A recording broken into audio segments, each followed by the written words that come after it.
What if one moment of honesty changed everything? What if the person watching your darkest hour held the key to your salvation? Stay until the very end of this story because what happens next will restore your faith in humanity.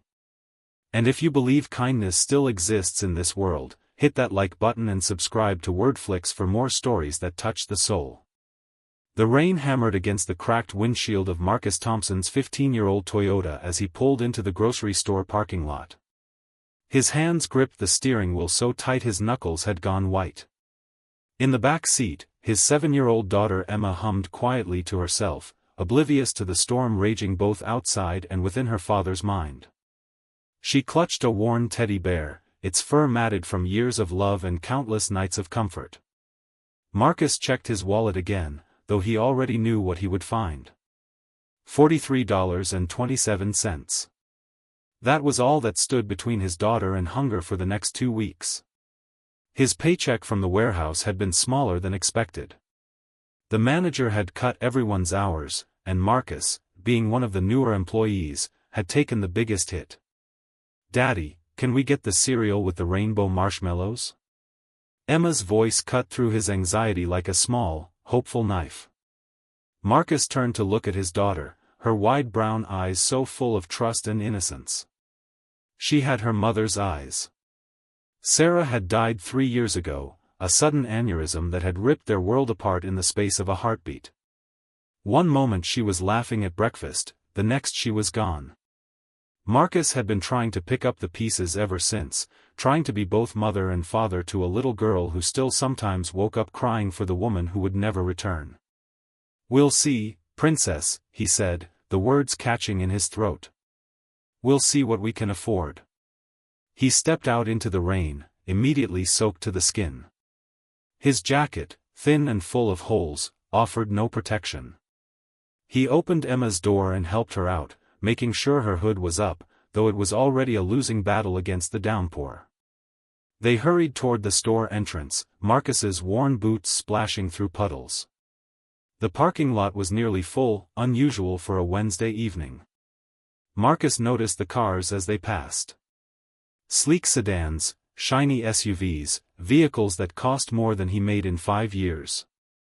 He tried not to feel bitter. Everyone had their own struggles, he reminded himself, though it was hard to imagine what struggles people who drove cars like that could possibly have. That's when it happened.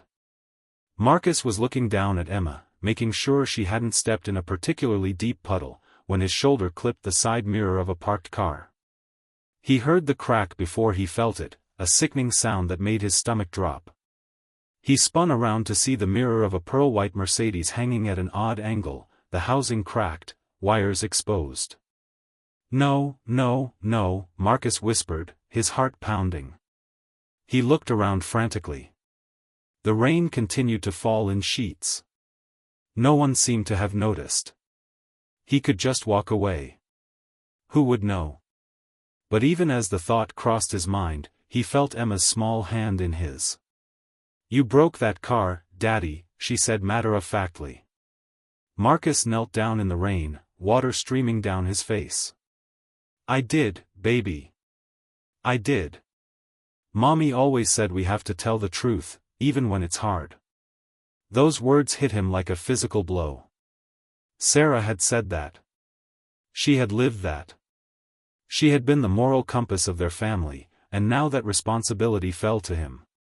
He couldn't let Emma down. He couldn't let Sarah's memory down. With shaking hands, Marcus pulled out his wallet.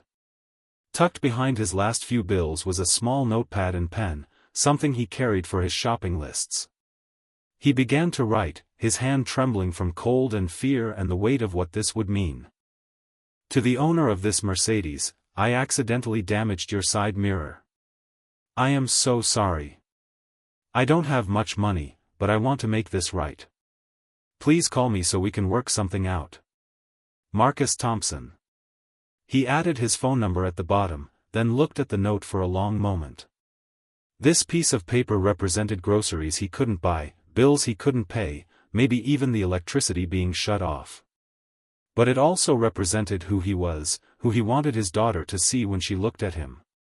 Marcus tucked the note under the windshield wiper, making sure it was secure against the rain. Then he took Emma's hand and walked into the store, feeling as though he'd just signed away his future. What Marcus didn't know was that someone had been watching the entire interaction. Victoria Chen sat in her car 3 spaces away, a phone pressed to her ear, conducting yet another conference call with her international team. As CEO of Chen Industries, a multi-billion-dollar technology conglomerate, her life was a constant stream of meetings, decisions, and responsibilities that affected thousands of people. The Mercedes Marcus had damaged belonged to her. She had seen him clip the mirror through her peripheral vision, had watched him pause and look around. Victoria had assumed he would do what most people did, what her cynical experience had taught her to expect. He would walk away. He would pretend it hadn't happened. He would leave her to discover the damage and deal with it herself. But he hadn't walked away. Victoria had watched, her conference call fading into background noise, as the man knelt in the rain to speak with his daughter. She had seen him write the note, had seen the care with which he placed it on her windshield. And something in that moment had cracked open the armor she'd built around her heart over years of corporate battles and personal disappointments. "Miss Chen? Miss Chen, are you still there?" The voice on the phone sounded irritated. "I'll have to call you back," Victoria said abruptly, ending the call before anyone could protest. She stepped out of her car, a sleek black BMW parked a few spaces away, and walked over to the Mercedes. The rain immediately plastered her expensive silk blouse to her skin, and her Italian leather shoes squelched in the puddles, but she barely noticed. She pulled the note from under the wiper and read it, water already beginning to blur the ink. The handwriting was simple, honest. The words were direct. And the phone number at the bottom represented something she rarely encountered in her world, someone willing to take responsibility for their mistakes, even when it cost them dearly. Victoria looked toward the store entrance where the man and his daughter had disappeared. She made a decision in that moment, one that would change more lives than she could possibly imagine. Inside the grocery store, Marcus moved through the aisles with practiced efficiency. Every item was weighed not just in his hands but against his budget. Emma walked beside him, occasionally pointing at things she wanted, her requests becoming fewer and quieter as she seemed to sense her father's stress. "Daddy, are you sad?" she asked as Marcus stood frozen in front of the cereal aisle, doing mental math. "Just tired, princess," he lied. The truth was he was terrified. That phone call would come. The owner of that Mercedes would demand payment. What was he going to do? The mirror alone probably cost more than he had in his bank account. He'd have to set up a payment plan. He'd have to cut back even more. Maybe he could pick up a second job, work nights after Emma went to bed. His phone was old, the screen cracked, but it still worked. It sat heavy in his pocket like a bomb waiting to explode. Every moment he expected it to ring. Marcus grabbed the cheapest cereal, the store brand in the bag rather than the box. Emma didn't complain, though he saw the flicker of disappointment in her eyes when she glanced at the colorful boxes with the cartoon characters. That look hurt worse than any physical pain he'd ever endured. They moved through the rest of the store. Pasta, the cheapest sauce, day-old bread from the discount rack, peanut butter, the generic kind that separated and had to be stirred. Milk, eggs, chicken legs instead of breasts. Every choice was a calculation, every item a compromise. At the checkout, Marcus watched the total climb with each beep of the scanner. $31.47. He handed over 2 20s, took his change, and felt both relief and despair. Relief that he'd managed to stay under budget. Despair at how little they'd gotten for it. The rain had lessened to a drizzle as they walked back to the car. Marcus loaded the bags into the trunk, his movements mechanical.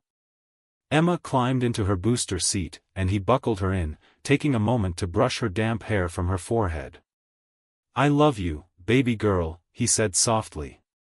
"I love you too, Daddy." The drive home took 15 minutes, through streets that grew progressively rougher, past buildings that grew progressively more run-down. Their apartment was on the third floor of a complex that had seen better days, decades ago. The stairs creaked under their weight, and the hallway smelled of cooking odors and mildew. Inside their small two-bedroom apartment, Marcus put away the groceries while Emma changed into dry clothes. The place was clean, he made sure of that, but it was sparse. The furniture was second-hand, the TV an old model someone had been throwing out. The walls were bare except for a few photos of Sarah and some drawings Emma had made in school. Marcus made dinner, mac and cheese from a box with some frozen peas mixed in. Emma sat at their small kitchen table, swinging her legs and telling him about her day at school. She'd gotten a gold star on her spelling test. Her best friend Mia had shared her cookies at lunch. Their teacher had read them a story about a dragon who was afraid of heights. Marcus listened, responded, smiled when he was supposed to smile. But inside, he was drowning. The note on the windshield haunted him. Any moment now, his phone would ring, and his fragile world would collapse a little more. After dinner, after bath time, after 3 stories and 2 glasses of water and one more trip to the bathroom, Emma finally fell asleep. Marcus stood in her doorway, watching her breathe, the teddy bear clutched to her chest. She was his entire world. Everything he did, every struggle, every sacrifice, it was all for her. He retreated to the living room, collapsed onto the sagging couch, and put his head in his hands. The exhaustion wasn't just physical, it was soul-deep. He was so tired of struggling, so tired of failing, so tired of not being enough. His phone sat on the coffee table, silent and accusatory. 10 o'clock. Maybe they wouldn't call until tomorrow. Maybe they'd take him to court instead. Maybe they'd sue him for everything he didn't have. Marcus had just started to drift off when the phone buzzed. The sound jolted through him like electricity. He grabbed it, hands shaking, and looked at the screen. Unknown number. This was it. He answered. Hello? Is this Marcus Thompson? The voice was female, professional, with an accent he couldn't quite place. Yes, this is Marcus. Mr. Thompson, my name is Victoria Chen. You left a note on my car this evening. The white Mercedes in the grocery store parking lot. Marcus's mouth went dry. Yes, ma'am. I'm so sorry about your mirror. I want to pay for the damage. I don't have much money right now, but I can set up a payment plan, I can. Mr. Thompson, Victoria interrupted gently. I'm not calling about the money. Silence. Marcus didn't understand. I don't, what do you mean?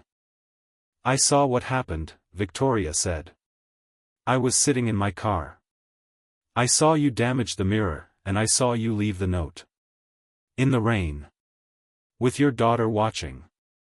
Marcus felt his face flush with embarrassment. I'm teaching her to be honest, to do the right thing even when it's hard. I can see that. And it's admirable. Victoria paused. Mr. Thompson, I'd like to meet with you. Not about the car. About something else. I don't understand. I own a company, Chen Industries. Perhaps you've heard of it? Marcus had, vaguely. Some big tech company. He'd seen their name on products. Yes, ma'am. I'm looking for people with integrity, Mr. Thompson. That's rarer than you might think, especially in my world. I'd like to offer you a position with my company. Marcus almost laughed. This had to be a joke. Ma'am, I work in a warehouse. I don't have any tech experience. I barely finished high school. Experience can be taught, Victoria said. Character cannot. Can you meet me tomorrow? There's a coffee shop on 7th Street, the Daily Grind. Do you know it? Yes, but... 11 o'clock. And Mr. Thompson? Bring your daughter if you need to. I know childcare can be difficult. Tomorrow's Thursday, she has school. Then come alone.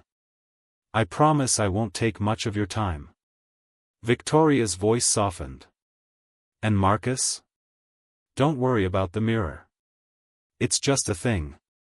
What you showed your daughter tonight, that's what matters.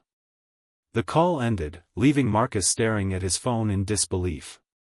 He read through the call log to make sure he hadn't imagined it.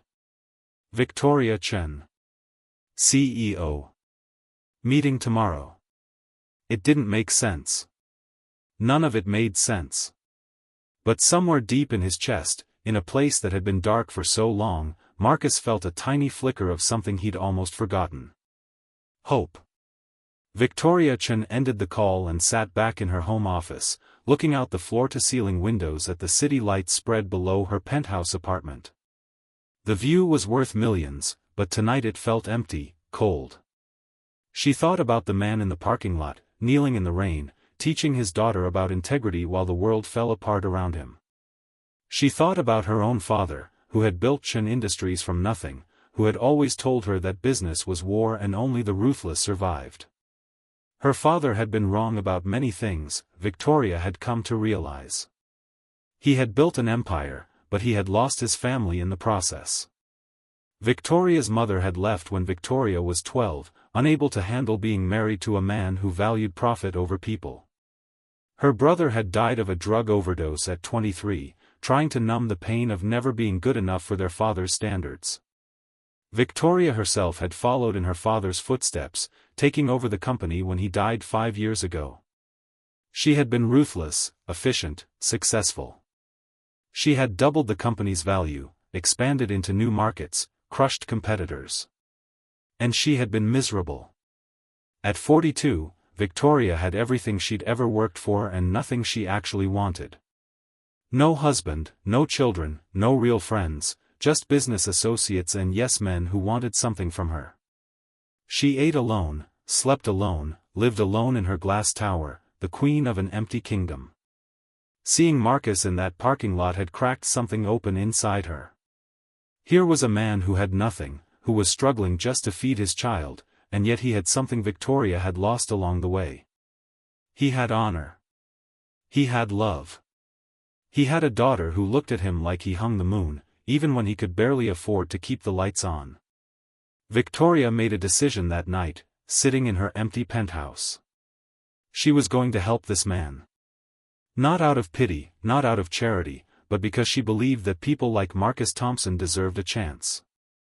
And maybe, just maybe, helping him would help her remember who she used to be, before the corporate world had hardened her into someone she barely recognized.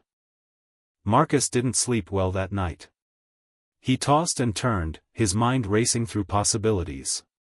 Was this real? Was Victoria Chen really offering him a job, or was this some kind of mistake? And if it was real, what kind of job could he possibly do at a technology company? By morning, he'd convinced himself he'd misunderstood. She probably wanted to hire him as a janitor or something, which would be fine, he'd take anything that paid better than the warehouse. He dropped Emma off at school, watching her run to join her friends, her backpack bouncing. She was wearing the same clothes she'd worn 2 days ago, but they were clean, and she was happy, and that was what mattered. The daily grind was in a part of town Marcus rarely visited, where the buildings were clean and the streets were lined with trees. He parked his battered Toyota between a Tesla and a Porsche, feeling acutely aware of how out of place he was. Inside, the coffee shop was warm and smelled of espresso and fresh pastries. Marcus looked around, unsure of what Victoria Chen even looked like. He'd tried to Google her the night before, but his phone's internet was so slow the images wouldn't load. Marcus Thompson? He turned to see a woman standing from a corner table. She was dressed in an elegant pantsuit, her dark hair pulled back, her face beautiful but tired-looking. She couldn't be Victoria Chen. She looked too young, too approachable. But she extended her hand, and Marcus shook it, her grip firm and confident. "I'm Victoria Chen. Thank you for coming. Thank you for. I mean, I'm not sure why I'm here, but thank you," Marcus stammered. Victoria smiled, and it transformed her face, made her look almost vulnerable. "Please, sit. Can I get you coffee? Something to eat?" Marcus was about to say no, then remembered he'd skipped breakfast to save money. "Coffee would be great. Black is fine." Victoria ordered for both of them, and soon they were sitting across from each other, two people from completely different worlds, connected by a damaged car mirror and a handwritten note. "I'll be direct," Victoria said, wrapping her hands around her cup. "I didn't bring you here to offer you a job in the traditional sense. Not at first, anyway." Marcus's heart sank. So it had been too good to be true. "I want to tell you a story first," Victoria continued. "My father started Chen Industries 40 years ago. He was an immigrant, came to this country with nothing but a degree in engineering and a dream. He worked 3 jobs, saved every penny, and eventually started his own company in a garage." Marcus nodded, not sure where this was going. "He always told me that success was about being smarter than everyone else, more ruthless, more willing to do whatever it took. And for a long time, I believed him. I've run this company for 5 years, and I've done it his way. We're incredibly successful by every metric. We're worth billions. We employ thousands of people. We're developing technology that will change the world." Victoria paused, looking down at her coffee. "But I'm not happy. The company isn't happy. We've had 3 suicides in the last 2 years, Mr. Thompson. 3 employees who couldn't handle the pressure, who felt like failures, who saw no way out. And every time, I told myself it wasn't my fault, that business was hard, that not everyone could handle it." She looked up, and Marcus was shocked to see tears in her eyes. "But it is my fault. I've created a culture where people are just resources, where profit matters more than people, where you're only as valuable as your last quarterly results." "I'm sorry," Marcus said, not knowing what else to say. "Don't be. I'm the one who should apologize. I've been doing this all wrong." Victoria leaned forward. "When I saw you in that parking lot, taking responsibility for an accident when you clearly couldn't afford to, teaching your daughter about integrity when the world has given you every reason to be bitter, I realized something. You have what I've been missing. What my company has been missing." "I don't understand," Marcus said quietly. "Character, Mr. Thompson. Heart. The understanding that people matter more than profits, that doing the right thing matters more than doing the easy thing." Victoria pulled out a folder from her bag and slid it across the table. "This is a proposal. I want to create a new division within Chen Industries, focused on employee wellness and corporate culture. I want you to head it." Marcus stared at her. "That's crazy. I'm not qualified for something like that." "You're more qualified than you think. You've faced real struggles. You've made hard choices. You know what it's like to be at the bottom, to feel like the system is rigged against you." Victoria tapped the folder. "I'm offering you a salary of $75,000 a year to start, full benefits, including healthcare and childcare assistance. You'll have a team, a budget, and complete autonomy to reshape how we treat our people." $75,000. Marcus couldn't process it. That was more than twice what he made at the warehouse. That was healthcare, which he hadn't been able to afford since Sarah died. That was childcare, which meant Emma wouldn't have to spend afternoons alone at the neighbor's apartment, watching TV until Marcus got home. "Why?" he asked, his voice barely above a whisper. "Why me?" Victoria smiled again, sad and hopeful at the same time. "Because you left that note, Marcus. When you had every reason not to.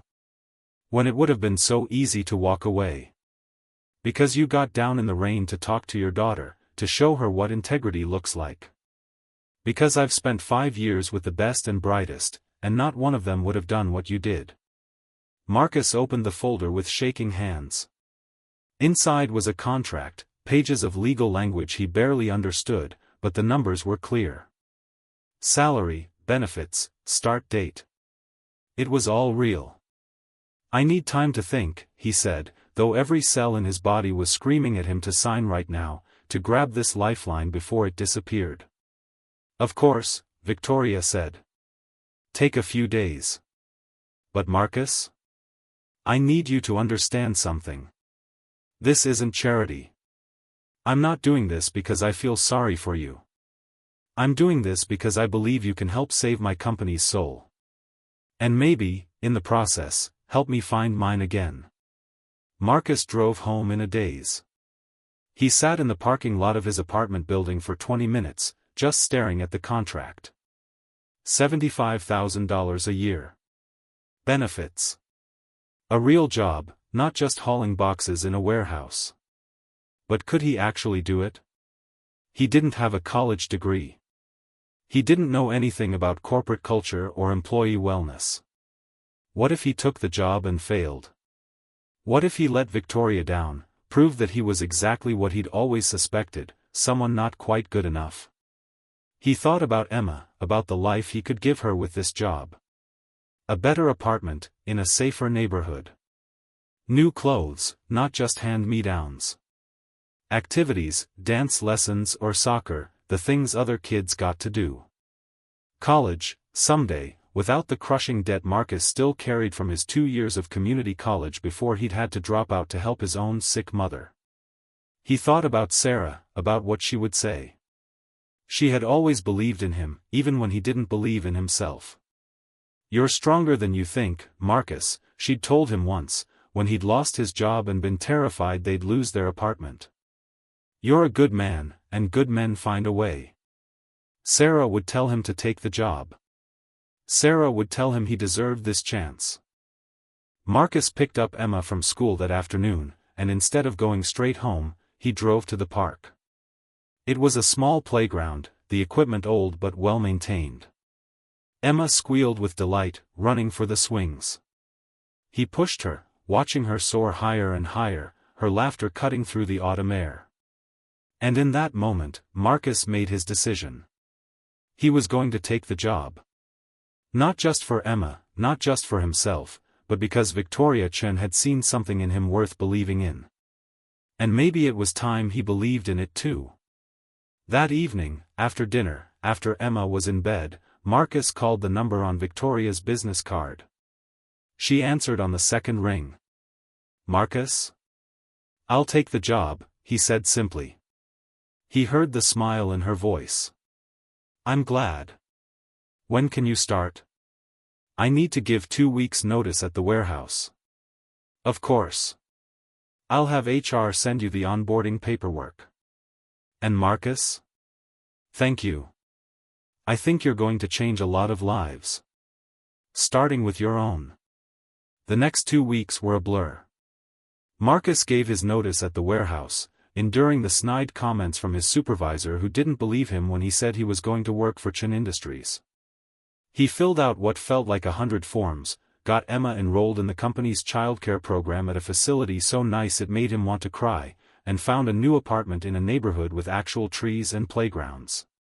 The apartment was twice the size of their old place, with 2 real bedrooms and a kitchen that had a dishwasher. Emma had her own room for the first time in her life, and Marcus stood in the doorway watching her arrange her few toys and stuffed animals, his heart so full it hurt. "Is this really ours, Daddy?" she asked, her eyes wide. "Really ours, Princess. Mommy would like it here." Marcus had to turn away, wiping his eyes. "Yeah, baby. She really would." His first day at Chen Industries was terrifying.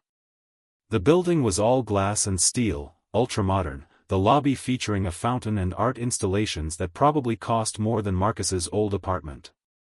Everyone moved with purpose, dressed in expensive suits and dresses, talking on phones or staring at tablets. Victoria met him in the lobby herself, which apparently was unusual based on the stares they got.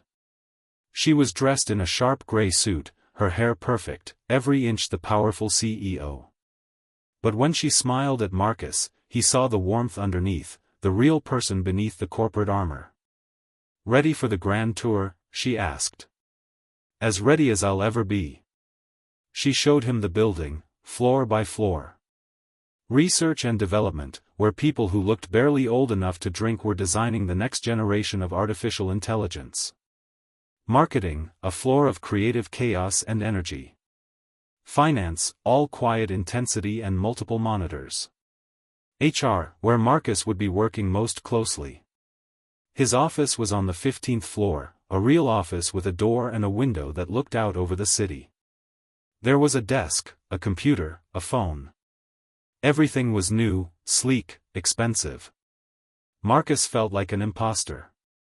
"This is too much," he said quietly.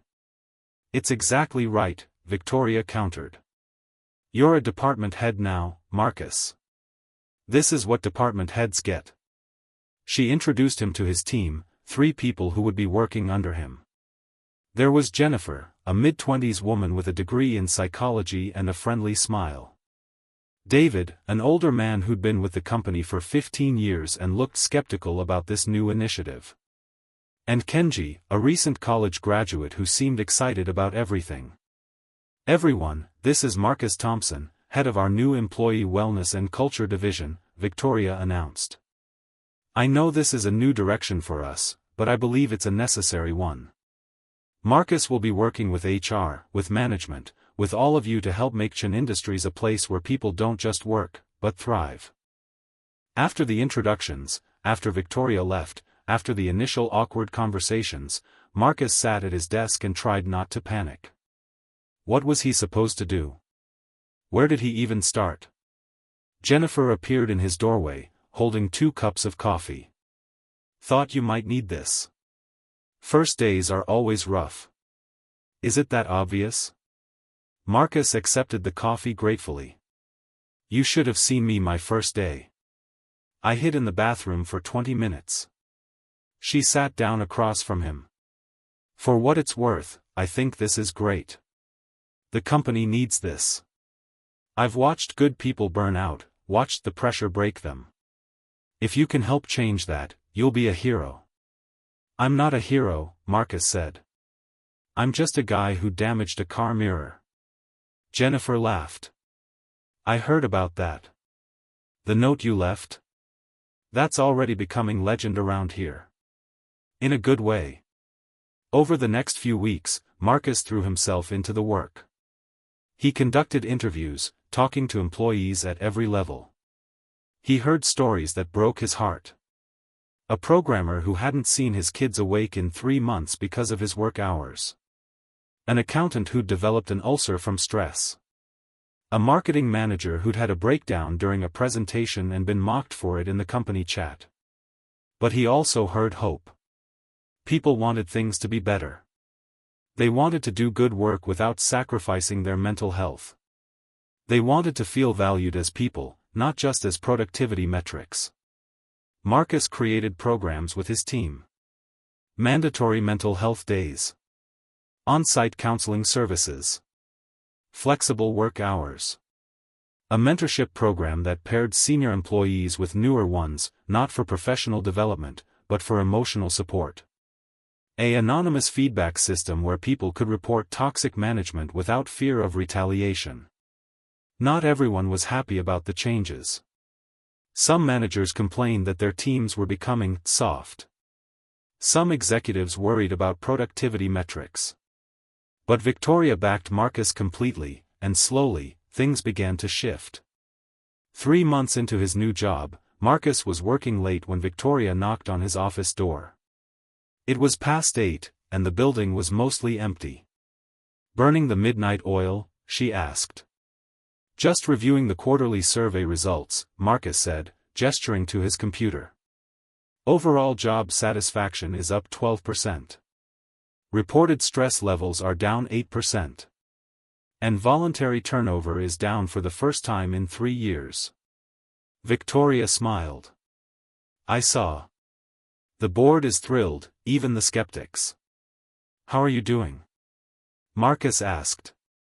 It was a question he'd started asking everyone, part of his mission to make people feel seen. Victoria seemed surprised by the question, then thoughtful. She sat down, something she did often now, just dropping by to talk. These conversations had become a highlight of Marcus's week. "Better," she said finally. "I've started actually leaving the office before 9. I've been having dinner with my sister, something I haven't done regularly in years. I've even been thinking about dating again." "That's great," Marcus said sincerely. "It's because of you," Victoria said softly. "Not just the professional changes, though those are significant. But you've reminded me that there's more to life than the next quarter's earnings. That people matter. That I matter, not just as a CEO, but as a person." Marcus felt his face flush. "I didn't do anything special." "You did everything special. You showed up, Marcus. You cared. You listened. And you proved that kindness isn't weakness, it's strength." Victoria stood up. "Come on, it's late. Go home to that beautiful daughter of yours.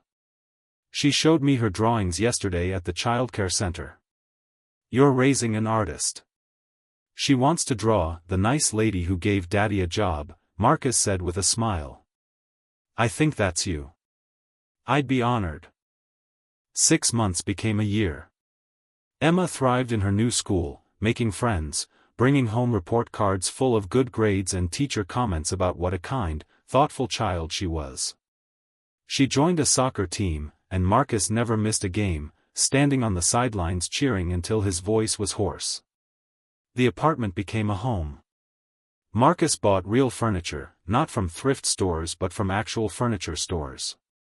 He hung pictures on the walls, including a large portrait of Sarah that Emma had helped him pick out. They had family dinners at the kitchen table. They could afford the cereal with the rainbow marshmallows. At work, Marcus's division grew.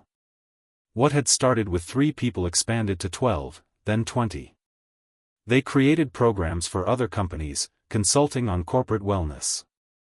Chen Industries became known not just for innovative technology, but for being one of the best companies to work for in the country. Marcus himself grew into the role. The imposter syndrome faded. He learned to trust his instincts, to speak up in meetings, to challenge executives when their decisions would hurt employees. He discovered he was good at this, at seeing people, at understanding what they needed, at creating systems that supported rather than crushed them. His relationship with Victoria evolved into genuine friendship. They had lunch together once a week, sometimes talking about work, sometimes about life. She told him about her difficult relationship with her father, about the brother she'd lost, about the loneliness of her position. He told her about Sarah, about the grief that still caught him sometimes, about his fears of failing Emma. "You could never fail her," Victoria said during one of these lunches. "She looks at you like you're her whole world." "She is mine," Marcus replied. It was during their weekly lunch, almost exactly a year after Marcus had started, that Victoria made an announcement. "I'm stepping down as CEO," she said quietly. Marcus nearly choked on his sandwich. "What? Why?" "Not immediately. In 6 months. I'll stay on the board, remain involved, but I'm turning over day-to-day operations to someone else." Victoria looked out the restaurant window, a small smile on her face. "I'm 43 years old, Marcus. I've spent the last 20 years building and running this company. I've made a lot of money. I've achieved everything my father wanted for me. And I realized I'm not happy." "What will you do?" Marcus asked. "Live. Travel. Maybe go back to school, study something completely impractical like art history. Volunteer. Spend time with my family. Figure out who I am when I'm not CEO." Victoria Chen. She looked back at him. "You taught me that, you know. That there's more to life than work. That success isn't just about what you achieve, but who you are."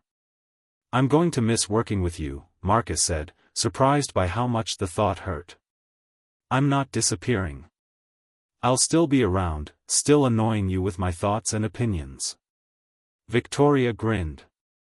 "Besides, I have an ulterior motive. I'm going to have a lot more free time, and Emma mentioned she'd love to learn to paint. I was thinking maybe I could teach her. If that's okay with you.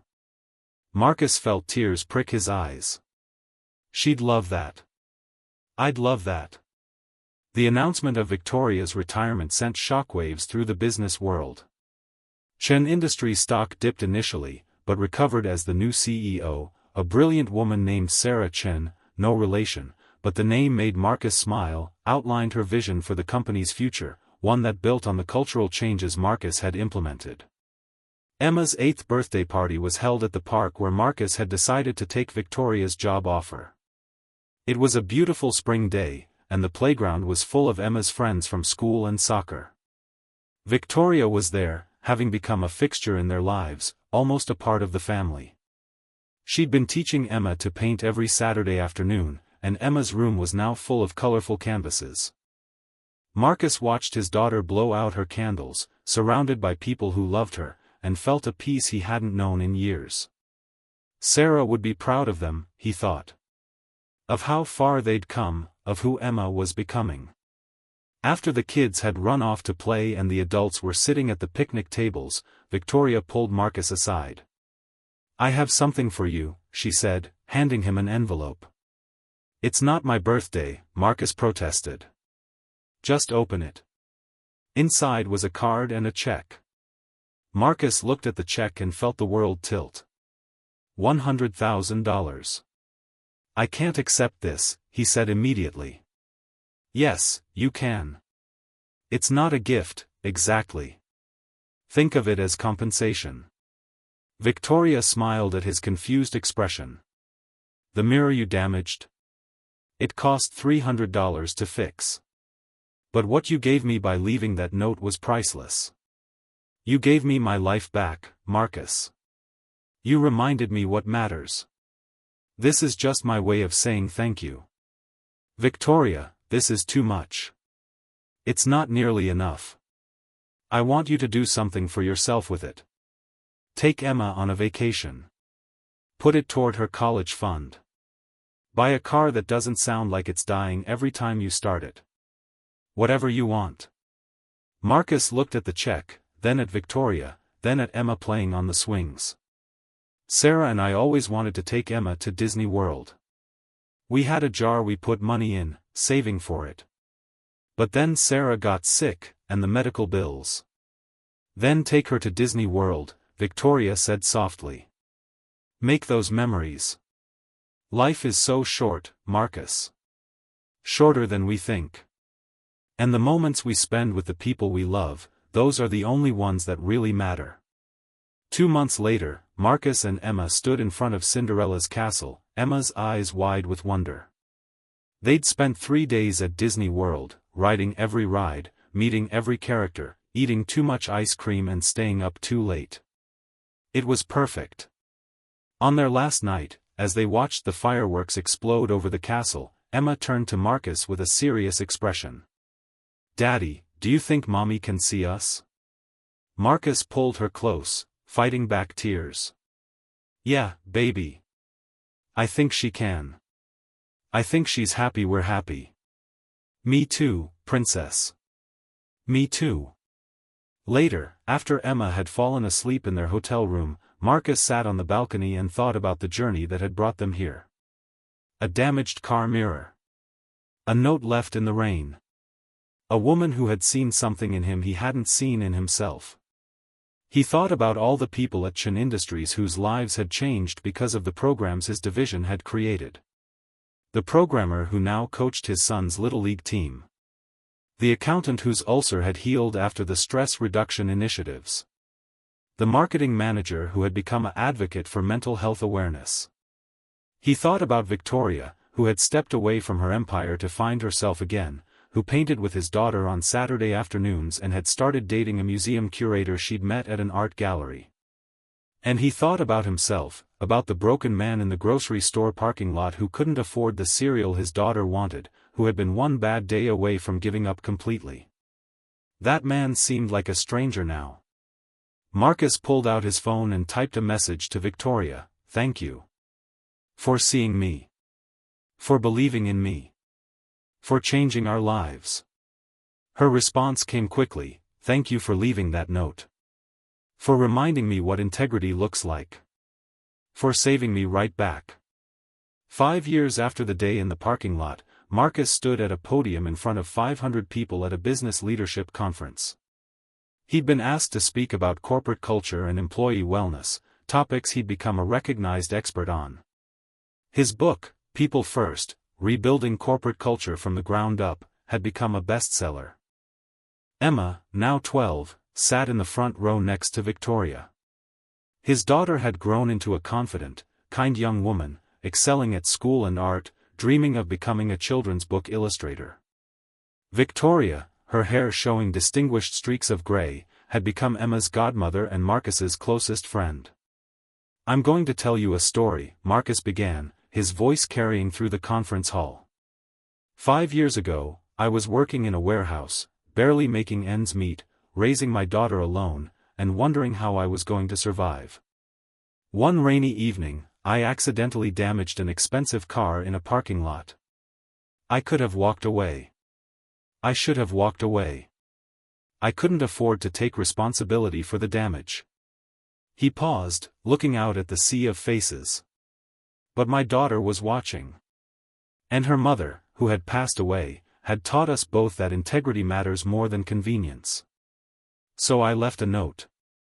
Just a simple note with my name and number, offering to pay for what I'd broken." Marcus smiled. "What I didn't know was that the owner of that car was in the parking lot, watching. What I didn't know was that my small act of honesty would change both of our lives completely." He went on to tell the story, of Victoria's call, of the job offer, of his terror and uncertainty. He talked about the cultural changes they'd implemented at Chen Industries, about the measurable improvements in employee satisfaction and retention.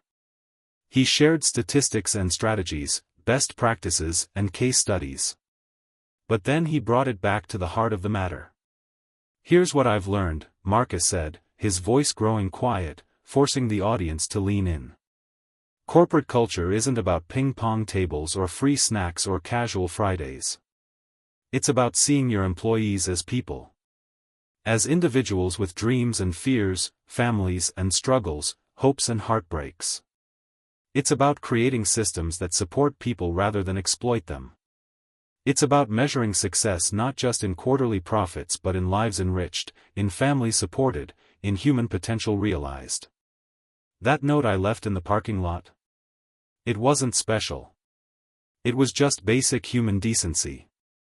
But in a world where we've normalized taking the easy way out, where we've accepted that business is ruthless and people are expendable, basic human decency has become revolutionary. Marcus looked directly at Emma, then at Victoria. "I was given a chance when I desperately needed one.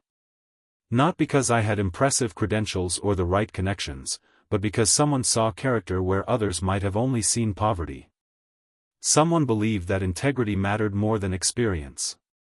My challenge to all of you is this: be that person for someone else. Look beyond the resume. See the human being. Give chances to people who deserve them, not just people who can afford them. Create workplaces where people don't just survive, but thrive. Where they can feed their families, pursue their dreams, and still have time to be present for the people they love. Because at the end of our lives, none of us will wish we'd spent more time at the office or generated higher profits. We'll wish we'd been there for our children's soccer games. We'll wish we'd taken that vacation. We'll wish we'd told the people we love that they mattered." Marcus's voice broke slightly. "My wife didn't get enough time.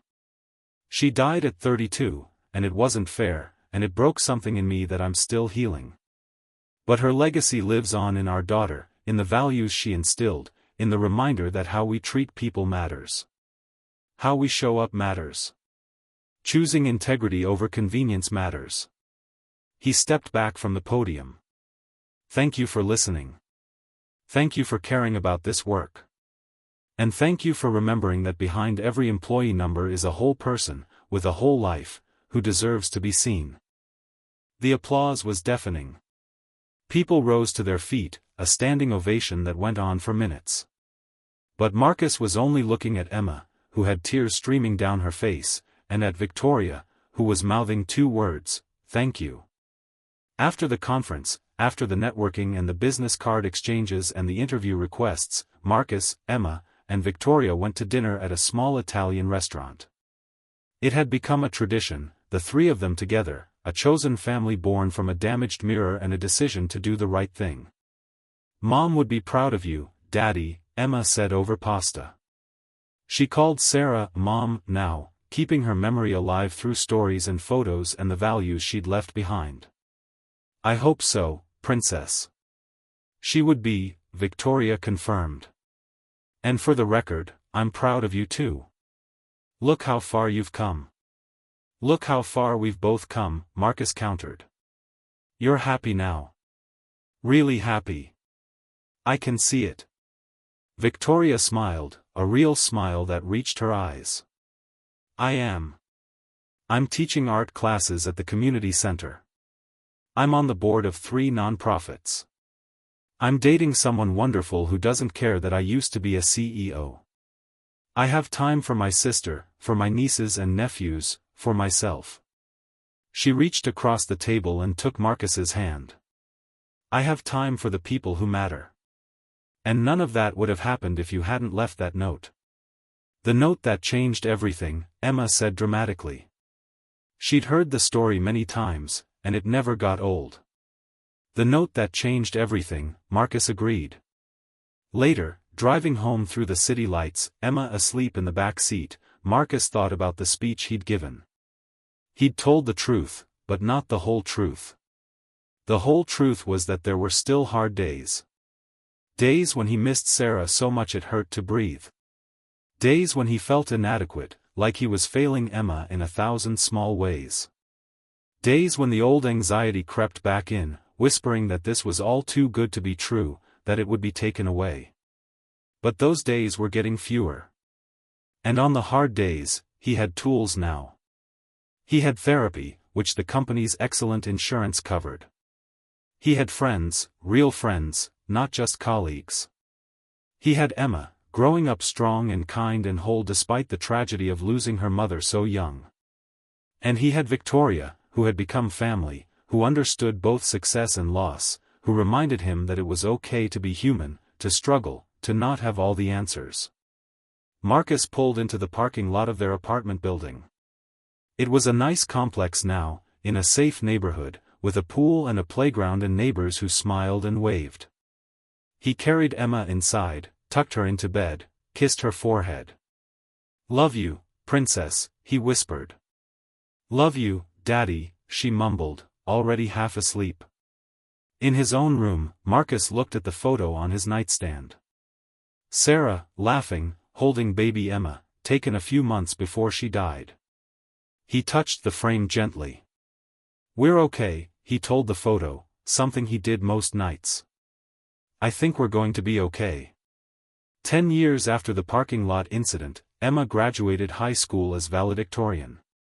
Marcus sat in the audience, tears streaming down his face, as his daughter spoke about resilience and kindness and the power of integrity. She told the story of her father leaving a note on a damaged car, though she didn't mention names. She talked about how one honest choice had changed their lives, had shown her that character mattered more than circumstances. "My mom died when I was 4, Emma said to the assembled crowd. "I barely remember her. But my dad made sure her values lived on. He showed me, every single day, what it means to be a good person. Not a perfect person, there's no such thing. But a good person. Someone who tries. Someone who cares. Someone who does the right thing even when it's hard." She looked directly at Marcus. "Dad, everything I am, everything I hope to become, it's because of you. Thank you for never giving up, even when things seemed impossible. Thank you for showing me that our circumstances don't define us, our choices do." Marcus couldn't stop crying. Victoria, sitting next to him, squeezed his hand. On his other side was his girlfriend, Rachel, a teacher he'd met at one of Emma's school events. They'd been dating for a year, taking things slow, but it was good. She was kind and patient, understood his baggage, loved Emma like her own. After the ceremony, after the photos and the congratulations and the celebration dinner, Marcus and Emma stood together in their backyard. Emma was heading to art school in the fall, full scholarship, her dreams within reach. "Do you think Mom would be proud?" Emma asked, the same question she'd been asking since she was a little girl. But Marcus's answer was different this time. "I know she would be. But Emma, I need you to know something. You don't have to make your mom proud. You don't have to make me proud. You just have to make yourself proud. Live your life, chase your dreams, be kind to people, be kind to yourself. That's all that matters." Emma hugged him, fierce and tight. "I love you, Dad. I love you too, Emma. So much." 15 years after the note, Marcus sat in Victoria's art studio, watching her work on a painting. She'd become quite good, had even sold a few pieces. Her life looked nothing like it had when she was CEO, and she'd never been happier. "Do you ever miss it?" Marcus asked. "Running the company, the power, all of it?" Victoria didn't look up from her canvas. "Sometimes I miss the feeling of creating something big, something that mattered. But then I remember I'm still creating things that matter. Just in a different way." She gestured around the studio. The walls were covered with paintings, hers and her students'. In the corner was an entire section dedicated to Emma's work from over the years, a chronicle of a young artist finding her voice. "I've been thinking about the note," Victoria said. "About that day in the parking lot. Yeah. I was in such a dark place. I didn't realize it at the time, but I was deeply depressed. I was successful and miserable, and I couldn't see a way out. I think if I hadn't seen you that day, if I hadn't witnessed that small act of integrity, I might have done something drastic." Marcus looked at her, startled. "Victoria. I'm not saying this to be dramatic. I'm saying it because it's true. You saved my life, Marcus. Not just improved it, saved it." She finally looked at him, her eyes serious. "And I need you to know that. I need you to understand the ripple effect of that one choice you made." Marcus felt overwhelmed. "I was just trying to do the right thing." "Exactly. And it mattered. It changed everything." Victoria smiled. "Do you know how many people work at Chen Industries now? 12,000? 14,000.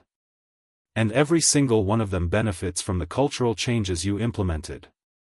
Every single one of them works in an environment that sees them as people, not just resources. You've literally improved 14,000 lives. Their families, their children, the ripple effect is incalculable." "We did that together," Marcus protested. "We did. But it started with you. With a note on a windshield. With choosing honesty over convenience. With being the kind of person who takes responsibility, even when it costs them." 20 years after the parking lot, Marcus stood in that same spot, brought there by Victoria for reasons she wouldn't explain.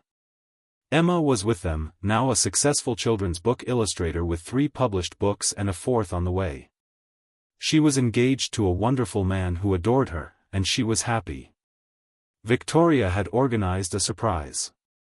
As Marcus stood in the parking lot, confused, a covering was pulled off a plaque mounted on the wall of the building.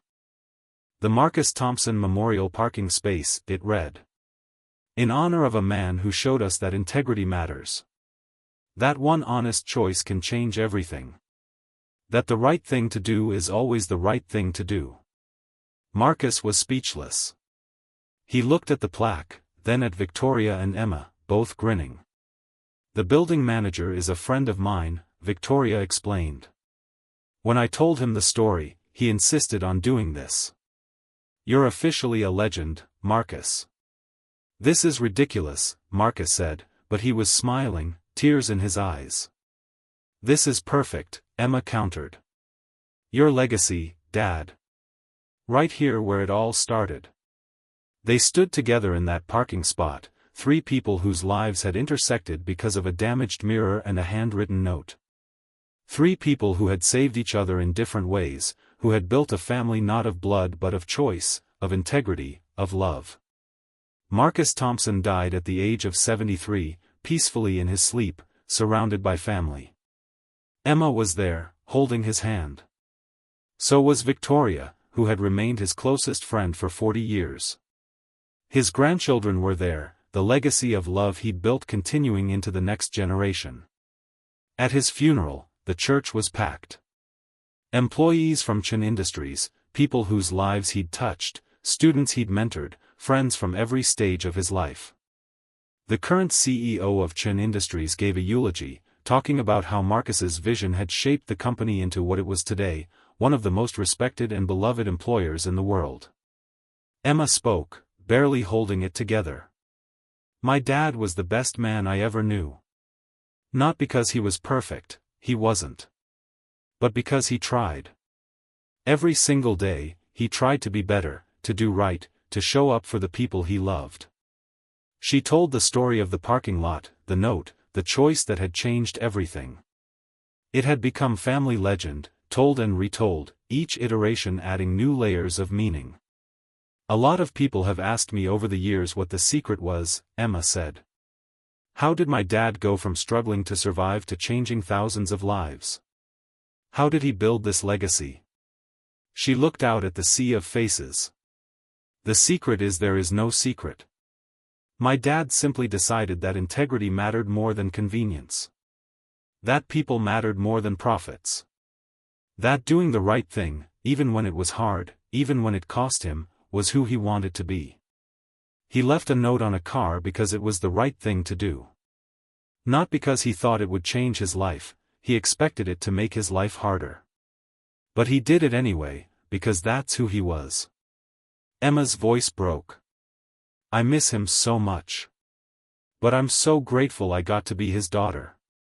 I'm so grateful for the lessons he taught me, not through words, but through actions. Through choices. Through showing up, day after day, as the man he wanted to be. The world is worse without him. But it's so much better than it would have been if he'd never been here at all. Victoria Chen died 5 years later, at 78. In her will, she left her entire fortune to a foundation dedicated to employee wellness and corporate culture reform, the Marcus Thompson Foundation. Emma was named as the director. The foundation's mission statement, written by Victoria before her death, was simple. In honor of Marcus Thompson, who showed me that integrity matters. That people matter. That one honest choice can change everything. This foundation exists to support organizations and individuals committed to creating workplaces where people are valued, where character matters more than credentials, where doing the right thing is always the path forward. The parking space plaque still exists, now a landmark. People visit it, take photos, leave notes of their own. It's become a symbol of the power of integrity, of how one person's choice to do the right thing can ripple out in ways they never imagined. Emma, in her 60s now, brings her grandchildren to the parking lot sometimes. She tells them the story of their great-grandfather Marcus, of the rainy evening when he damaged a car and left a note. Of how that choice changed their family's trajectory, created opportunities that cascaded through generations. Great-grandpa wasn't rich, she tells them. He wasn't powerful. He wasn't special in the ways the world usually measures. But he was good. And that goodness mattered. It changed lives. It changed the world, in small but important ways. She points to the plaque. Remember this. Remember that your choices matter. That integrity isn't just about big dramatic moments, it's about the small choices we make every day. It's about who we are when no one is watching. Or when we think no one is watching. One of her grandchildren, a girl of 7 with wide brown eyes, asks, what happened to the car? Did it get fixed? Emma laughs, the same bright laugh her father had loved. Yes, sweetie. The car got fixed. It cost $300. But what my dad's honesty bought? That was priceless. That was everything. The story of Marcus Thompson and Victoria Chen became business school case study, a parable about corporate culture and the power of integrity. But it was more than that. It was a reminder that we all have the power to change lives, including our own, through the choices we make. That sometimes the right choice is the hard choice. That integrity matters, even when, especially when, it costs us something. That people are watching, even when we don't know it. And that one honest act, one moment of choosing character over convenience, can ripple out in ways we can never fully comprehend. Marcus Thompson left a note on a damaged car, never knowing the CEO was watching. But the CEO was watching. And that moment of honesty changed everything. For Marcus, it meant a job that pulled him out of poverty, that gave his daughter opportunities he'd only dreamed of. It meant finding purpose and discovering talents he didn't know he had. It meant building a legacy that would outlive him. For Victoria, it meant remembering her humanity, finding her way back from the edge of despair. It meant learning that there was more to life than profit margins and quarterly reports. It meant friendship, fulfillment, and the chance to make a real difference in the world. For Emma, it meant growing up with a father who showed her every day what integrity looked like. It meant opportunities and education and the chance to pursue her dreams. It meant understanding that character mattered more than circumstances, that choices defined us more than our situations. And for the thousands of employees at Chen Industries, for the countless people touched by the Marcus Thompson Foundation, for everyone who has ever heard this story and been inspired to leave their own note, to make their own honest choice, the impact is immeasurable. So here's the message at the end of this story: you matter. Your choices matter. The small acts of integrity that no one might notice, they matter. That note you leave. That truth you tell even when a lie would be easier. That responsibility you take even when you could walk away. That person you help even when there's nothing in it for you. It all matters. You never know who's watching. You never know how your choice to do the right thing might change someone's life, might save someone who's drowning, might ripple out into the world in ways you can't imagine. Marcus Thompson was just a poor single dad, struggling to make ends meet, trying to raise his daughter with integrity despite the world falling apart around him. He wasn't trying to change the world. He was just trying to do the right thing. But he did change the world. One note. One choice. One moment of deciding that character mattered more than convenience. What note will you leave? What choice will you make? What ripple will you start? The world is watching, even when you don't know it. And your integrity, your honesty, your choice to do the right thing even when it's hard, it matters more than you could ever know. If this story touched you, if it reminded you that kindness and integrity still matter in this complicated world, hit that like button. Subscribe to WordFlix for more stories that celebrate the power of human decency, the strength of character, and the truth that we all have the ability to change lives through the choices we make. And then go out into the world and leave your own note. Do the right thing, even when it's hard. Especially when it's hard. Because you never know who's watching. You never know what will change. But this much is certain: integrity always matters. Character always counts.